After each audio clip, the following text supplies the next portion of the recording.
Welcome back to the Fenway Focus. This is episode 8 of the Fenway Focus. My name is Jason, and I'm here with Derrik as always. And this is another midweek show. We're here recapping the 4-game set against the Cleveland Guardians. So, starting off, Derrik, how are we doing today? Doing all right. It could be better, could be worse. But it could always be better. The Red Sox could have, won 3 out of 4 instead of losing 3 out of 4. That would have been fun. Would have been a lot nicer. But overall, hey, maybe I'm not bad luck because they won the one game I went to this series, and they lost the 3 I didn't go to. So maybe I'm not all that bad luck. Maybe I was good luck this week. Maybe you were. Maybe we got to get you back to Fenway more often now. But anyways, we're sidetracking a little bit, but we're here. We're gonna do our normal weekday series recap, and I think let's get into it. But overall, though, my assessment was correct. Defense was the biggest reason that they lost 3 out of 4. Just looking big picture wise, a third of the runs scored for the Guardians were unearned. To be specific, 7 out of the 21 runs were unearned, which is just a testament to how bad this defense is. So, Derrik, before we get into the game by game breakdown, what's your main takeaway? Is it defense? Is it something else? Like, what did you see? I think honestly it wasn't necessarily defense. Defense is like, yeah, that cost them game 2. It probably potentially cost them game 4. But at the same time, like game 2, you look at that and it's like, oh, well, Kenley Jansen had a save opportunity, and blew it, right? And so, like, even with the bad defense, they still could have won game 2 and made it a split. And then game 4, yeah, the defense didn't help them, but you look at the games, like, game 4 was like a couple guys had one hit games and like that was it. Like no one had a multi hit game in game 4. Game 1 they had 3 hits the whole game or something stupid like that. Mm-hmm. Like, and then yeah, game 2 they hit, but like even in game 3 it was, you get a couple guys on base and a balk brings in a run, and then Connor Wong gets a solo shot. Like, it was Jarren Duran with 2 hits, and then Connor Wong with 2 hits, including the homer, and that was kind of the offense that game. I think as bad as the defense has been, at some point, it's not just the defense. I think the offense is starting to become a little bit concerning in some senses because, yes, you do have like David Hamilton playing every day and Emmanuel Valdez playing every day and Pablo Reyes is kind of playing every day because Devers is injured now. And it's like, and Rafael, he's not there for his offense, but when you start having a lineup where, you have 3 infield spots who aren't going to hit and Yoshida's struggling a little bit at times, it makes Rafaela's struggles look worse. Willie Abreu was hitting third in the final game of the series. I love Willie Abreu. He shouldn't be hitting third in a big league lineup though. And I think what was Emmanuel Valdez hitting fourth? Like, Yeah. like that's a big concern. Like, with all the injuries they're having right now, especially with Tyler O'Neill now having a concussion, and Devers maybe with a knee injury, and the offense is starting to become really concerning. And they gave Yoshida back-to-back off days.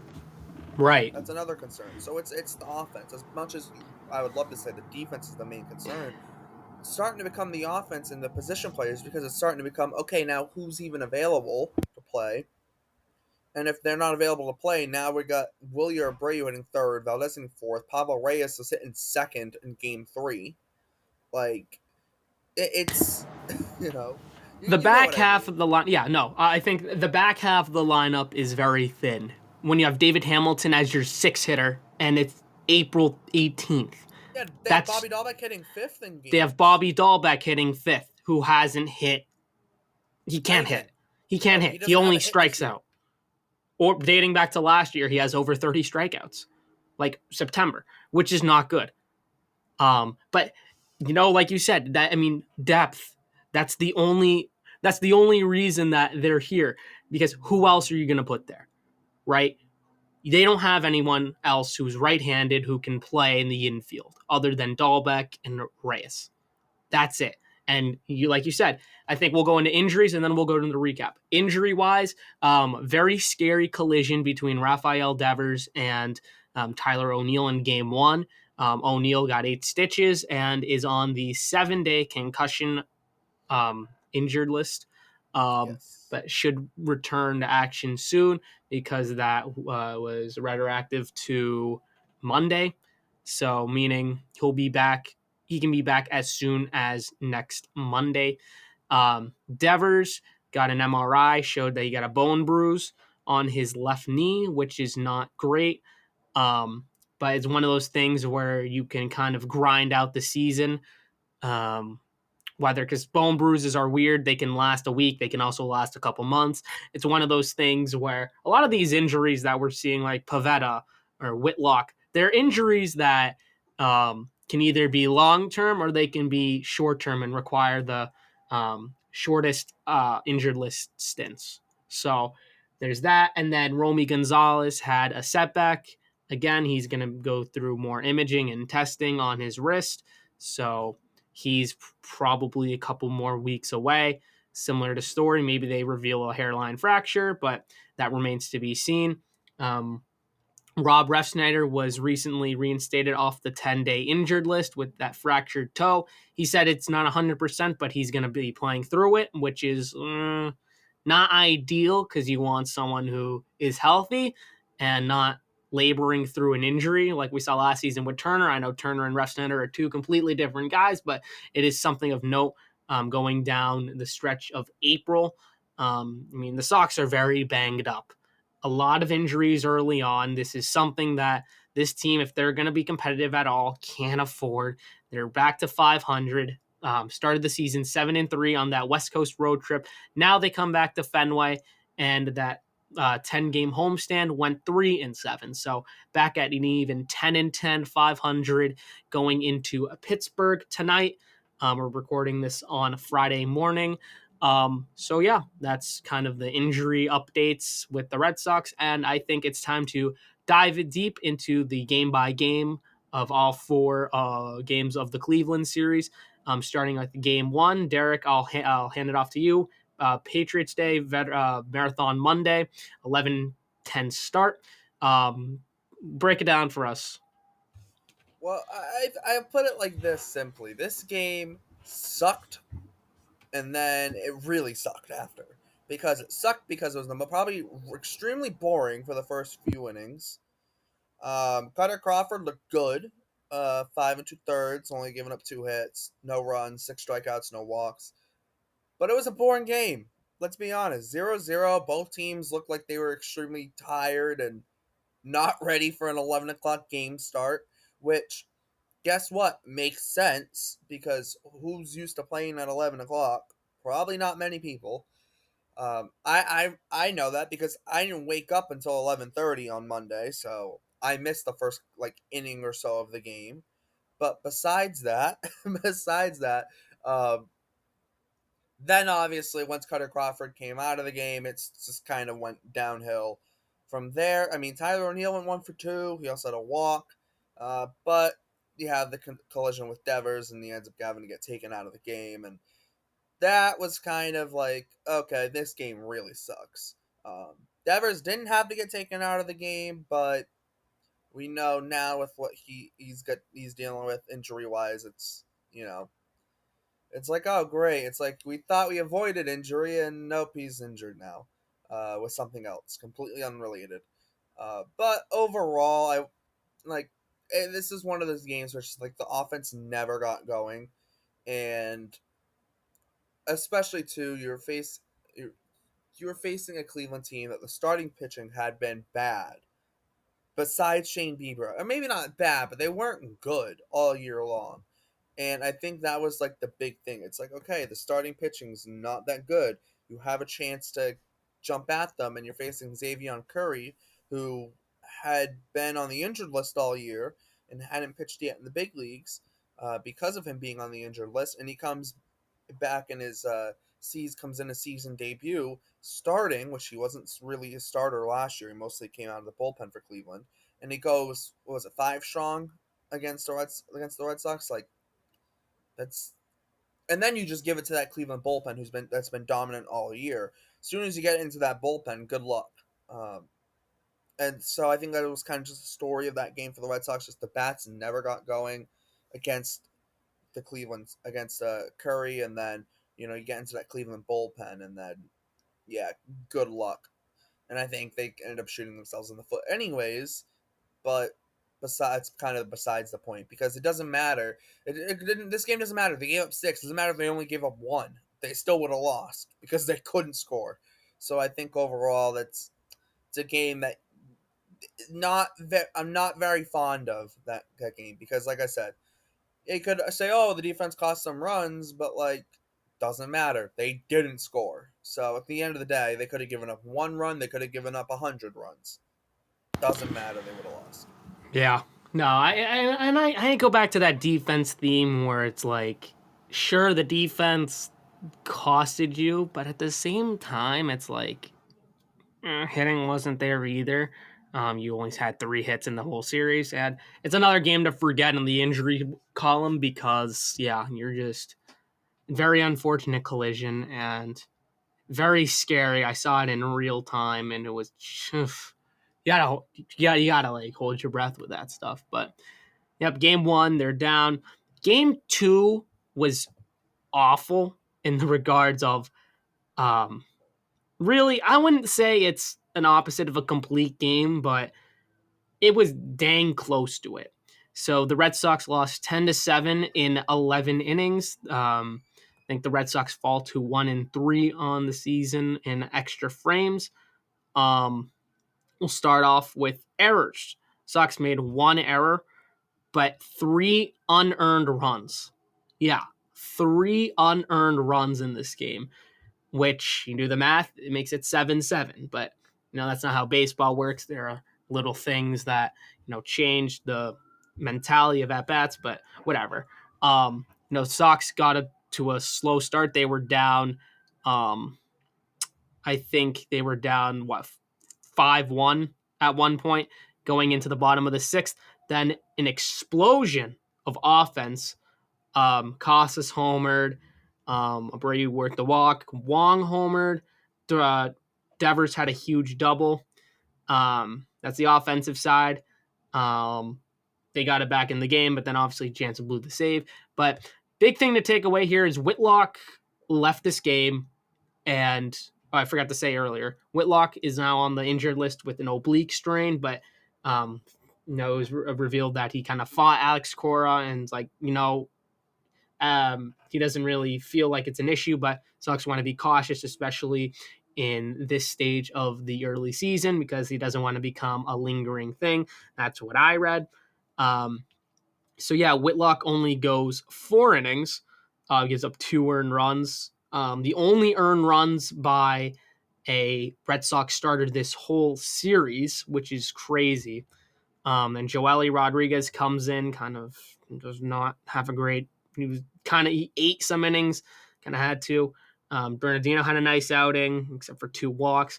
Martin had a nice hold, but then Jansen comes in, blows the save in the top of the 9th. Double, single, and the game is tied. So then you go to extra innings, and the Guardians get the ghost runner in, and then the Sox also get the ghost runner in. So 7-7. Winkowski comes in. They play some small ball, some bunts, then the Sox intentionally walk some guys, and then they win. So got to tip your cap. The Guardians played a really good extra innings game. But going back, Abreu had a fielding error that ultimately scored 3 unearned.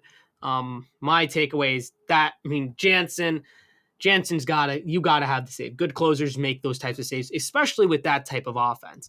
Because Jansen in the top of the 9th, he had to face Gabriel Arias, whatever, Tyler Freeman, and Stephen Kwan.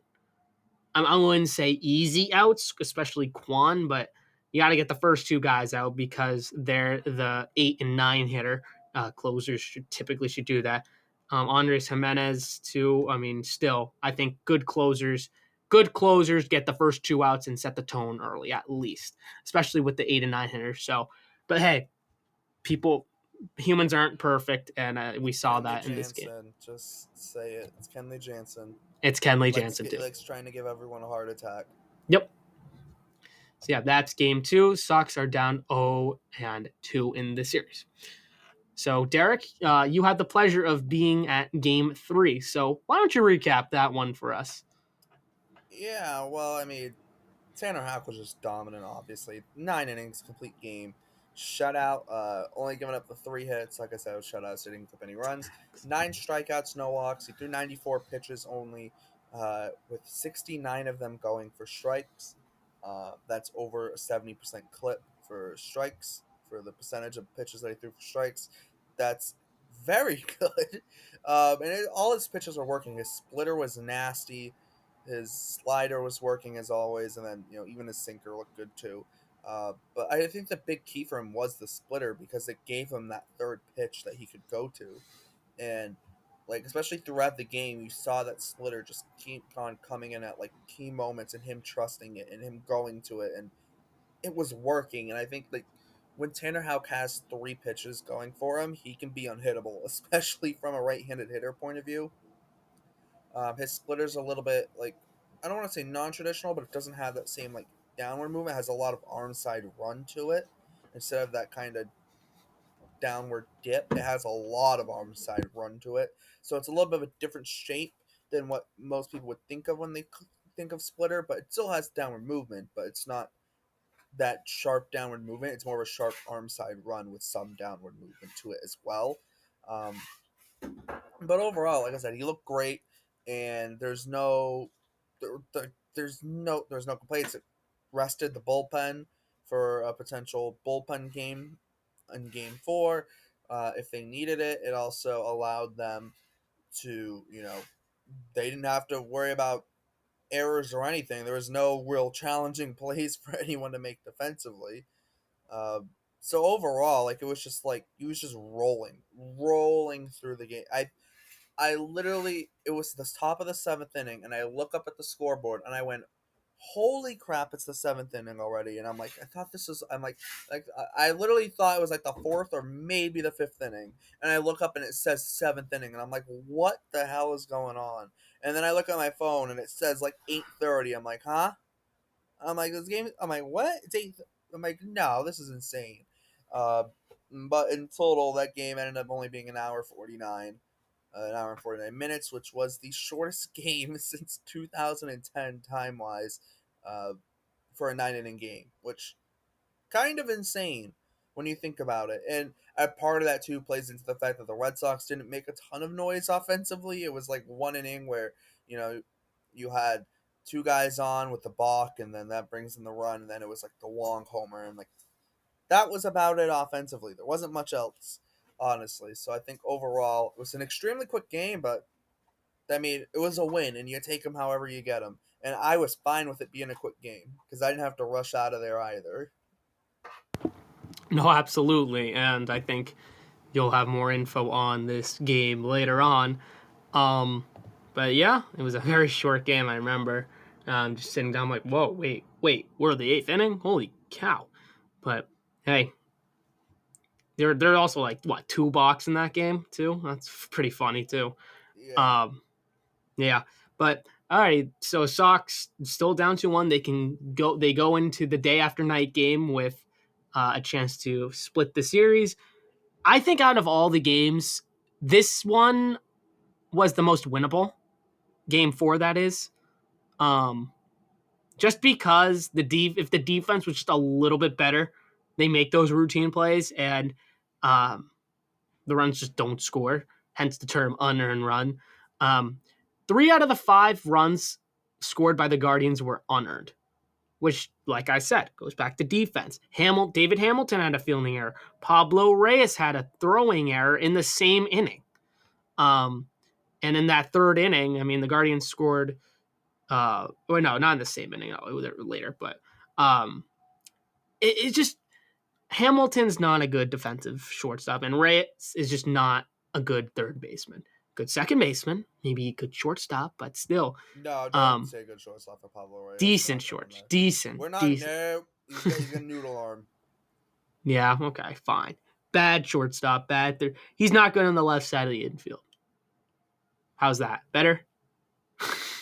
That's a lot um, better, Mr. Noodle Arm Pablo Reyes. I mean, he doesn't have as bad of an arm as like Kevin Plawecki, but like no one has as bad of an arm as Kevin Plawecki. So like, that's a very low bar. But Pablo Reyes does not have an arm on him at all. yeah. But it was a bullpen day. They went with Bernardino for 2, got no one run, just walked 1, struck out 2. Then they go to Criswell for 2 1/3. I know he struggled a little bit, but still, you would ideally want a little bit more from him. When I saw Jake's warming up in the bullpen, I'm like, huh? I thought Criswell was going to start, but I mean, he was clearly the bulk guy. I'm fine with Bernardino starting, but I just like to see Criswell, like your actual starter, start. But Well, you also Criswell, want your hot take to be true that he's going to start 10 or more games. So yeah, that too, that you're a too. little biased. I'm a little biased. Um, then you have Criswell. Then Jake's just looked terrible. Gave up 3 hits, only 1 earned run, but at the same time, one of those runs was charged to Criswell. Just didn't look good at all. Justin Slayton looked phenomenal. He only gave up 1 hit in 2 innings. Guy, if the Sox were to win the series, he's another guy to highlight too. He's just been incredible, and whether that's in high leverage or just in garbage time, he's looked awesome. And it's something to note of. I mean, look, the Rangers left him unprotected, and is he this year's Garrett Whitlock? No correlation says he's trending in the right direction, or just the trends say, he's good. He's good now. I wouldn't be shocked if the Red Sox traded Jansen at the deadline, and assuming Slayton was this good, and he took that role. But that's later down the line. He's definitely insane right now. But yeah, Sox lose 5-4, and that's the series. I guess, do you want to preview the next series? Unless you have any final thoughts on Game 4. No, not really. Honestly, it's a game 4 is whatever. I mean, I thought Criswell would have gone a little longer, but whatever. Hopefully, we're done with Joe Jakes for now at the big league level. No offense to Joe Jakes, but Cam Boozer supposed to be with the team in Pittsburgh. I'm assuming Joe Jakes would be the move for the 26 Yeah. man roster. Unless there's an No, injury I we think don't know they. about. I think it's. Has it been reported yet? I think No, it it has. hasn't. It hasn't. No, Okay. no. Ooh. As far as I know, it hasn't. And unless there's an injury we don't know about, I would assume it's Joe Jakes. Right. Because then you'd Okay. have 4 lefties in the bullpen without, if you didn't do Jakes, and I don't know why you need 4 lefties in the bullpen, especially when I don't know, especially when Jakes just pitched yesterday. I think it makes sense that they would do that. Now, in terms of this next Pittsburgh series, obviously it's a 3-game series. The Red Sox is currently, for Game 1, have Brian Bayo slated to go against Quinn Priester. Game 2 will be Cutter Crawford slated to go against Mitch Keller. Game 3, old friend Martin Perez is pitching for the Pirates. Perez Day. Oh, please let him be bad. And the Red Sox are to be decided because that is Garrett Whitlock's spot in the rotation. So it could be a Chase Anderson game. Could be maybe Criswell gets a little bit of a bulk, although I don't know. Might be a little bit too short of a Cora turnaround. said, yeah, to just interrupt you. Cora said it's going to be between Chase Anderson, Criswell, and Uwasawa to start that Uwasawa, game. that's who I was going to say. And Uwasawa potentially. I don't know. I think it partially depends on what the bullpen, who they need for the bullpen in games 1 and 2 will decide who pitches in game 3. Because if they need to use Chase Anderson in game 1 or 2, and maybe Criswell's not ready to turn around for game 3, then maybe they go to Uwasawa. but I think they're trying to stay away from Uesawa just in terms of like because that's another thing. Then you got to call him up, then you got to make a 26-man spot for him, which means you got to send someone down and do those gymnastics and whatnot. And if you send someone down, you can't call them back up for 15 days unless it's for an injury, and so then you have to deal with that as well. So Correct. I think that's what they're looking to do is try and stay away from Uesawa because then that's another 26-man move they'd have to make, and then they'd have to send Hmm. probably Boozer right back down to AAA, and that's you know shouldn't I don't think they and, like I don't think that's the move, Hmm. honestly. And real quick, I totally forgot to mention that the Red Sox made a trade yesterday or late last night for Vladimir Gutierrez from the Milwaukee Brewers. He was just DFA'd, I think, by the Brewers Yes. um, after the Brewers picked him up from the Marlins. I think former top prospect at one point for I think Miami, right? He was a former top prospect. That's what I Yeah, he was with remember. Miami. He was also with Cincinnati. Cincinnati. Yeah, I remember. I remember back Yeah. in like 21, he was a big prospect. Um, hasn't figured it out. Has a fastball. It's not a lot of velocity. I got to do some more research myself into it, but um, yeah, another guy that Breslow apparently likes. Maybe it's just for depth, but he was just optioned to AAA, so he's out of the picture for a little while. Um, unless obviously there's an injury. But do you have any comment on Gutierrez? No, not really. I mean, I think he's mostly just going to be AAA depth. Uh, because of with the injuries and like with being able to put Story onto the 60-day injured list, it's like okay, you get another 40-man spot, you might as well use it. I think that's kind of more so what it is because you're not going to let a 40-man spot go unused. If you can use it, you might as well use it, and then if you need to DFA him later in the year, you can do that too. I think it's more so depth because if you do need an extra arm, he is an option, but I don't think it's necessarily like we're getting him because we see something in him that we could fix. Maybe it is, but I think and more importantly though, it's depth because we've seen how many pitchers have gotten injured this year. It's 40-man depth. The more depth you have, the better off you're probably going to be.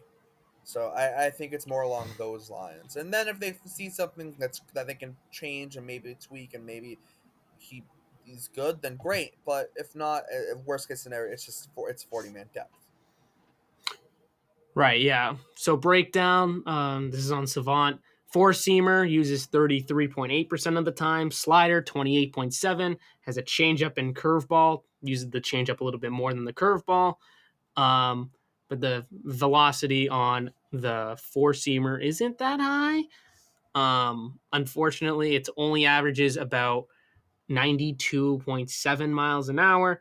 Um, his batting average, the worst of his pitches is definitely, undoubtedly, the slider, where he has a 333 batting average against, which is not great. But he gets the most whiff. He doesn't really have whiff stuff with his fastball, which is not great. But like you said, it's another depth move for Breslow. Probably he has options, as we saw. He was optioned to AAA and cost nothing other than cash considerations, just nothing. But yeah, something to note. And let's go. Let's pivot back a little bit to previewing the Pirate series. Derek, I'll start with you. What's your key to the series, and what is your series prediction? Well, I think the main key, honestly, for this series is beware of the Pirates. I think it's beware of this Pirates offense. And because there's a first baseman over there that hits left-handed that likes to hit against the Red Sox. I think it's beware of Rowdy Tellez. Beware. Do not pitch to Rowdy Tellez. So you That's should your key. intentionally walk him every at bat. I am with you. I'm down with that. It. Also, Yeah, go. also too, don't let this be the series O'Neal Cruz starts to play amazing because I'm waiting for him to just absolutely have like some insane series where he hits like 500 with like two homers and like steals a couple bases and like Please don't let it be against the Red Sox, but knowing the Red Sox, it probably will be. But no, beware of Rowdy Tellez. So yeah, and what's your series? Do you think they'll take 2 out of 3? Think they I'm lose 2 out of saying 3? 2 out of 3 because why not? But Right. I'm not faithful in it, but I'm taking 2 out of 3. Yeah, and you got to look at. I think I'm going to also say I think the Sox do take 2 out of 3. I think they got to, regroup and say what are we doing here. Bayo's tonight. He has a night game. Pirates worst pitching, but much better hitting. Our pitching, or not, the Red Sox pitching has been significantly better than last year. Although the Red Sox lost last season, they got swept at Fenway by the Pirates. It was a 4-game they What got are you swept talking about? I don't remember that. I don't know what you're talking about. at Fenway. I don't know what you're talking about. Are you being That didn't happen. sarcastic? I have no clue what you're talking about. Yep. That didn't Okay, he's happen. being. That didn't happen. Fine. Screw off. But something to note of: 6 out of their last 7 matches, the Red Sox have lost against the Pirates. They lost 2 out of 3 in 22, and they swapped. I know you don't want to hear it, but yeah, but I think the Sox win 2 out of 3. My key to this series is keep pitching well, and deep. I think the defense is obviously the biggest question. That was my key to the last series. I think it's just a key in general now. Good defense equals better pitching. At the end of the day. So yeah, that's mine. The real With prediction is how many hits is Rowdy Tellez going to have this series? let's do it. 5 with 6. 3 of them are homers. I was going to go 4 with 2 homers. And then The guy hits like God against us. Like he hits like prime they're bait. going to get smart and they're going to start pitching around him and they're going to walk him a couple times. Still, he's a threat at the plate. Just saying. That's why I said 4 hits. 4 hits, 2 homers. I'm going 5 hits, 2 homers. I think 3 is a lot. I think the Sox pitching is really good though. But anyways, that's he'll get someone in the bullpen like a Joely or Kenley maybe. I don't know if Joely, just because a lefty, but still, it's still Joely. But it's Joely. It's Joely. Yeah. Maybe it'll be like a blow up from someone. Who's a righty who's due for a blow up in the pen that's not named Justin Slayton? Weiser. Yeah, maybe. Jansen. Yeah, absolutely. I want to say due for a blow up, but it's still Jansen. Chase Anderson, maybe he gets. Yeah. We'll see. Anyways, that's our predictions, and I think let's go to stat of the week. So, Derek, I'll start with you. What is your stat of the week? Well, my stat of the week, so the Red Sox suck when they suck. I'll put it like that. They suck when they suck, and they don't suck when they don't suck. That's certainly one way to put it. Because they are 8-1 in games that they have not committed any errors, and they are 2-9 in games that they have committed errors. Also, of note, they have committed 16 errors since Trevor Story got injured. Before Trevor Story got injured, they only committed 4. So, as much as people wanted to say Trevor Story wasn't going to help the team, sorry, he was helping the team. Massively.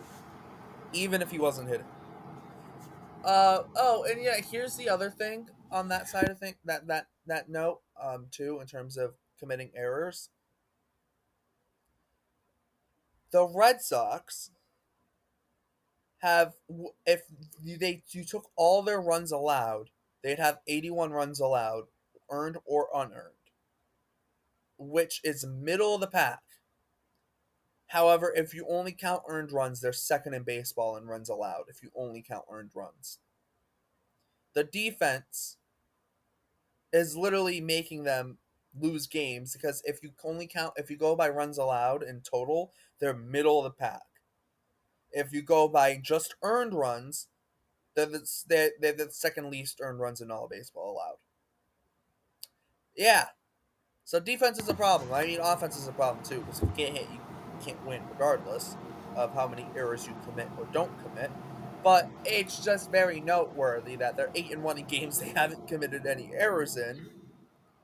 And you look at this series against Cleveland, look at all the games they lost. Yeah. Yeah. Look at Well the game said. they won. Look at the game they won. Yeah. Good defense. Had some good plays in the outfield too. Exactly. So the key, I don't want to say key to every series. The key to every series is the defense. I'm not going to say defense every series because it's going to get boring. That's why I didn't That's say why. defense That's this why. episode. But Yeah. Exactly. That's why I picked what I picked. like realistically, the key to every single game in every single series and the entire season is defense. Exactly.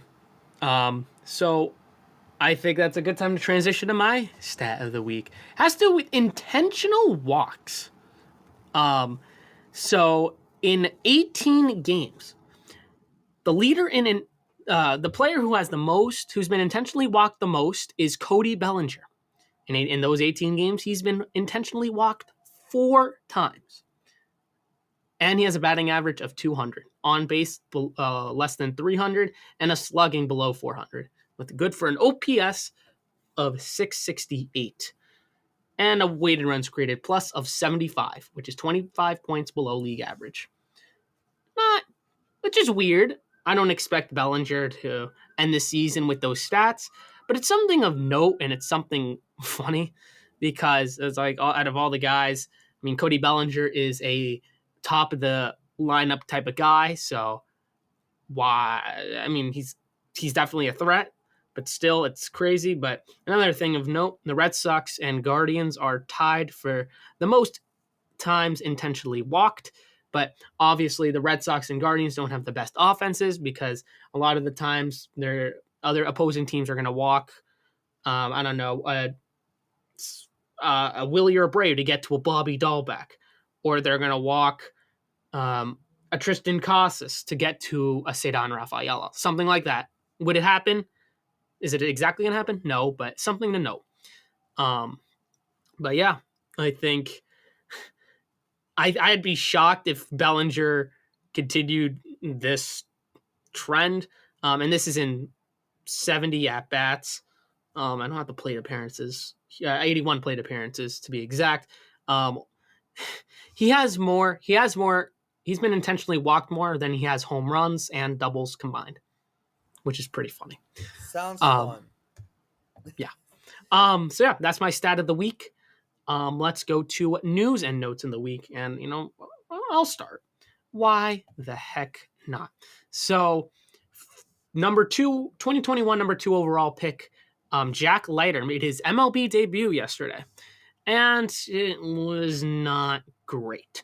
Only went 3 2/3 innings, 8 hits, 7 earned runs, 3 walks, and only 3 strikeouts. Good for an ERA over 17. Not great, but hey, the the Rangers still won, but not ideal with a guy who has struggled in the minors. Very high upside guy, but he still needs to put things together. Um, what Vanderbilt, right? Correct me if I'm wrong. Right? Yeah, Vandy. Yep. Yeah, Vandy. So I remember at the time he was in the same draft class as Marcelo Meyer and Henry Davis. Pretty good draft class. So we're starting to see that 2021 draft class make the show 3 years later. Um, so yeah, Leiter, the Rangers are certainly waiting for starters to come back. So maybe he'll stay in the majors, but also maybe he just might get optioned again. But we'll see. I think we'll check in with him later in the year. And yeah, that's my news and notes in the week. Derek, do you have any news and notes of the week? Yes, I do. So, surprise, surprise. The new thing in Japan here is that are they juicing baseballs? Are they? That's the new thing going on in Japan. Our new Japan story of this week. I think we both had Japan stories last week, but with the NPB, um, the last couple of nights, especially last night, the balls have been flying like they haven't all year. Not necessarily high scoring games in terms of not like a ton of home runs, but the balls aren't dead in the air. They're not being hit and just dying. And the offense this year in Japan has been down. Not significantly necessarily, but it's been down from last year, and last year's was way down from you even look at 10 years ago. The offense overall in Japan has been down, and many people contribute that to a dead baseball. However, last night there weren't a ton of high scoring games, but the ball is flying. Munetaka Murakami's hitting homers now, and everything's back to normal. And the question is the NPB actually going to move away from the dead ball and kind of do this kind of juiced baseball? And by juiced, I mean juiced compared to the dead ball that they normally have, because their ball is dead as can be. But one thing of note is Munetaka Murakami recently said on the baseball that he's been noticing it too in terms of the balls being dead, and that the exit velocity of the ball doesn't feel proportioned to the distance it's going. So even the players are acknowledging that the balls are dead. And the last couple of nights, but especially last night, the balls were flying differently, should I say. They weren't dying. And everyone got the memo, except for Hiroshima and Yamuri, who decided to have a 0-0 tie last night. Yep, you can have 0-0 ties in the NPB. Because in Japan, in the NPB, after 12 innings, if the game is still tied, it ends in a tie. So after 12 innings, the teams combined for 10 hits with 0 runs. They didn't get the memo, apparently. Because Hanshin scored 7 against the Chinichi Dragons. That game was 7-0. Yakult beat the Bay Stars 7-3. The Fighters beat the Marines 4-3. Then it was what? The Hawks beat Oryx 9-7, and then Seibu beat Rakuten 5-4. So everyone, it seems, for the most part, got the memo, except for Hiroshima and Yamori, who put up a 0-0 tie. But I will say this. If the balls aren't going to be dead, at least, anymore, it's a massive win. Because as much as pitching games are fun, I don't want to see every game end with a 1-0 or a 2-1 score. I just don't. Like, no one likes that. I'd like to see Munetaka Murakami hit a moonball, every now and then, instead of having to walk every other plate appearances because the balls aren't flying. Just put it like that. Oh, because also now Murakami, he's hitting .333 with an OPS over 1,000, and he's got a 222 weighted runs created plus this year. That's insane. Yeah. But yeah, won't be over till 2025. After 2025. After 2025, yeah. So, yeah, there's your news of the week with the baseballs in Japan. They figured it out, except for one game. Yeah. Get the memo there. Yeah, get the memo. We'll keep an eye on that as the season progresses. Any final remarks, Derek, as we wrap it up here? Not much. If you don't want to watch the Red Sox, just go watch the Sea Dogs. They're fun, at least. I had their game on my phone while I was at Fenway Wednesday night, in between innings. In between innings, yeah. The whole 2 minutes, 30 seconds. Hey, it's better than none. I was about to say that. Yeah, hey, better than none. 3 RBI triple that was really shouldn't have been a triple, but the center fielder tried to cut it off in the gap and missed it. Nice. Yeah. Nice. So I don't have anything else to add, so I think we're going to wrap it up here for Derek and everyone else who helps make this possible. I'm Jason Stalakis. Thank you for joining in. Myself and I. And me, myself, and I. Yeah. Thanks, Derek. My name is Jason. We'll see you next time for our weekend show. Take care.